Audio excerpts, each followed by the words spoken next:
Hello, and welcome to my half-ass channel. My name is Adam Kahn. So just real quick to get this out of the way, I'm not an accountant, I'm not a lawyer, I'm not a financial planner.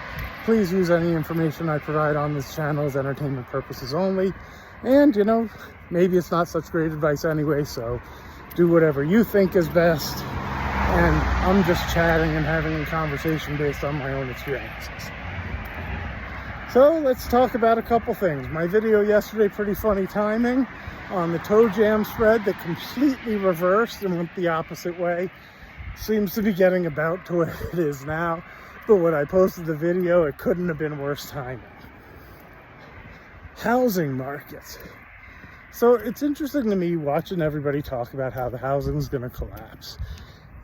I get everything and all the reasons and the Fed raising rates and the purchasing power and everything else, but I can tell you that volume slowed. January was the worst month ever, from what I understand. If not, it was the last 14 years.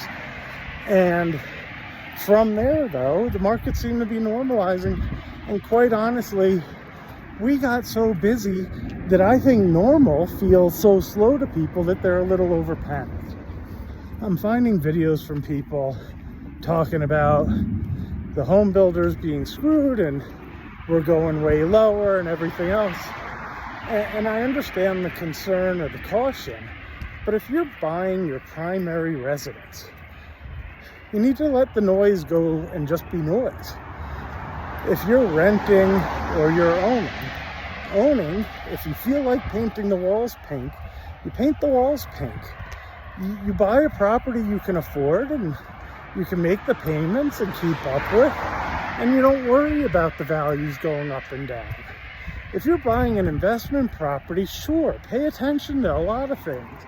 But my God, if you're looking to buy a home, don't let the professionals scare you out or in. I just think it's good to own something. If the price goes down and you keep paying your mortgage, you're still saving the same way that you might buy a stock or anything else that might go up or down. If you buy a $500,000 home and live in it for 30 years, and over the 30 years it drops to $450,000, my guess is you put anywhere from $15,000 to $60,000 down and made some mortgage payments and have now paid off that house. Well, okay, it went down a little bit, and it went down over 30 years. But you lived there, you didn't pay the rent, you paid the mortgage, and it forced you to save a little bit. And maybe by owning it, you really loved that house and took good care of it. That being said, from my end, the economic signs look okay. And it's interesting seeing a lot of these posts that if you go back 9 months and look at the posts that the same people were making 9 months ago, they were talking about these great deals and these great homes to get in that were 20-30% higher than where they are now. So explain to me why they were such great deals, 20 and 30% higher, and now that you can get them for a better price, the sky is falling and they're going to collapse. That just doesn't make sense to me. They've already come down.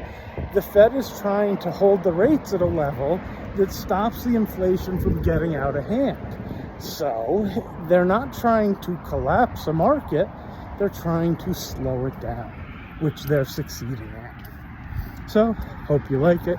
Subscribe, thumbs up, the whole thing. Send some comments. I love it all.